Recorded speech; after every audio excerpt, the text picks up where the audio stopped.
Hi friends, this is your pal Scott Garibay, and today we're going to talk about Dungeons and Dragons and exactly how and why we should use Dungeons and Dragons to change the world. Okay, so hi, I'm Scott Garibay. I have an incredibly unique view of Dungeons and Dragons. I believe that on Thursday, February 7th, 1974, Gary Gygax changed the fate of humanity. He utterly changed how humans interact with narrative and how they interact with identity.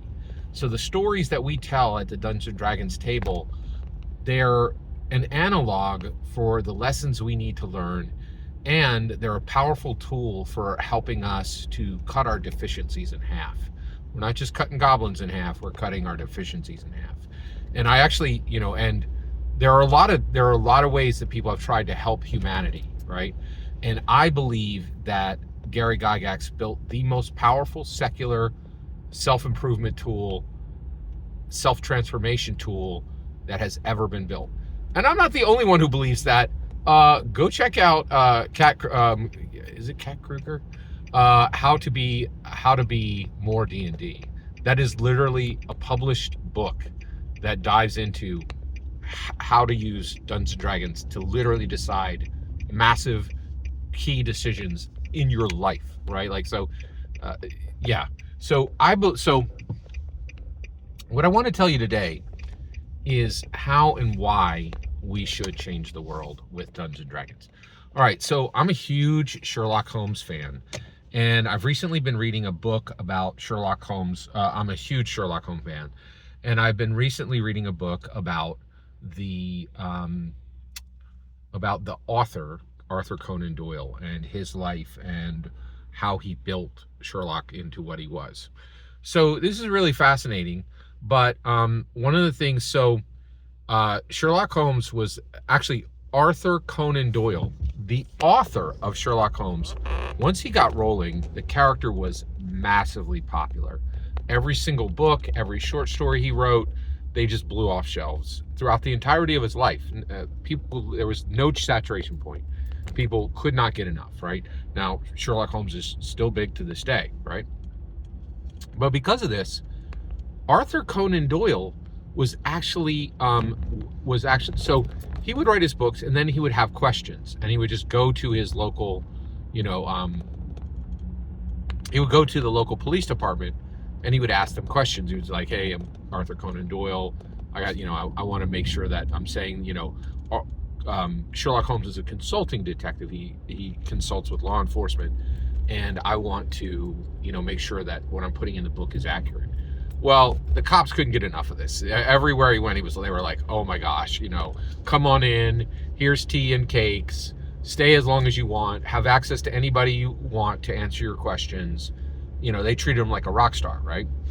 And well, they should have, right? But not only did they answer all of his questions, but they also would connect him to other law enforcement all over the country, right? And whenever they would be like, "Hey, Scotland Yards wants to talk to you."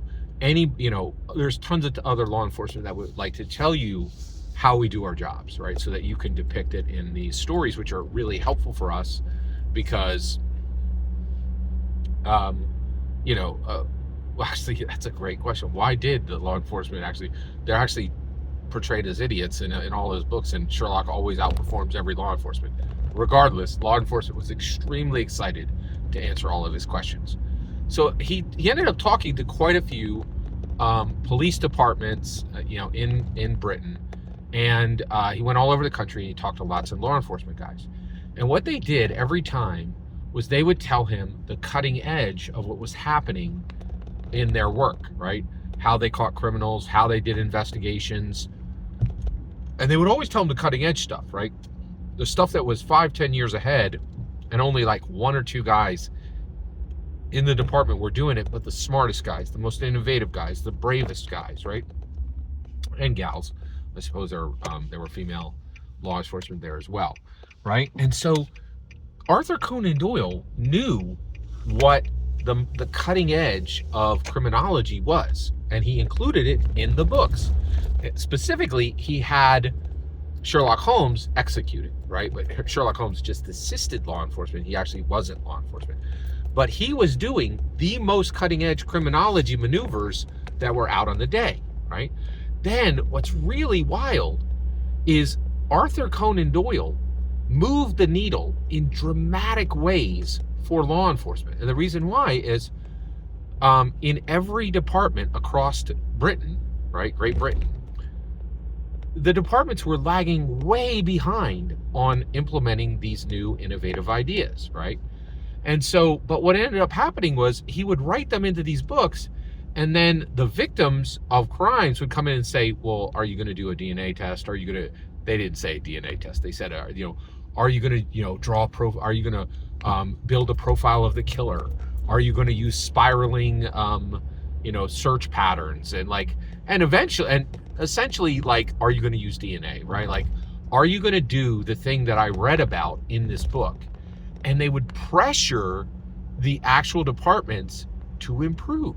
And so the book actually wrote that Arthur Conan Doyle specifically pushed all of these innovative maneuvers to be used 5, 10, 15 years before they would have been used naturally by the law enforcement groups, or if they even ever would have been adopted. And they were ended up being adopted because the public was saying, give me this, give me this, give me this, give me this, right? And they wanted that innovative stuff. And they're like, if you're relying on old methods and you're not solving my case, you suck. Sherlock up, right? And so the fiction actually improved the reality, okay? Now, what I'm saying is that when you go to your table as a dungeon master, you are doing exactly the same thing. Your fiction is going to improve the reality, okay? And this is really fascinating. So basically, where you're actually landing is that, and so basically, when you start telling a story, okay, every player at that table, what their deficiencies are, and you can craft a world in their mind that they will demand, right? In your world, dragons will be slain, treasures will be found, right? Epic, dynamic, dramatic decisions are made all the time, right? And what you're telling them is, do not settle for a boring life, right? Fight for things. Go against big, epic obstacles, right? Choose your villains wisely and choose a villain. Fight, right? Fight for what you want. Fight for what is good. Fight for what is right. We are crafting a world that is better than the one they live in. Their fiction is pointing to their better. Our fiction is pointing to their better reality. Fiction can transform the world. And get this, what Arthur Conan Doyle did is massively smaller than what you can do, right? He had this popular character and he improved law enforcement. You can impact the lives directly of the players that you play. You can impact the lives directly for the of the players who are at your table. You can transform their lives and make their worlds better. You can give them a fiction which points to a better reality for them. This is extremely important. Don't give up your duty. Every single word you just heard in this video is my humble opinion. Nothing more, nothing less. The important part is when I get to hear your humble opinion. You get in the comments and send your traffic. Please consider liking and subscribing, and have a fetch millennium.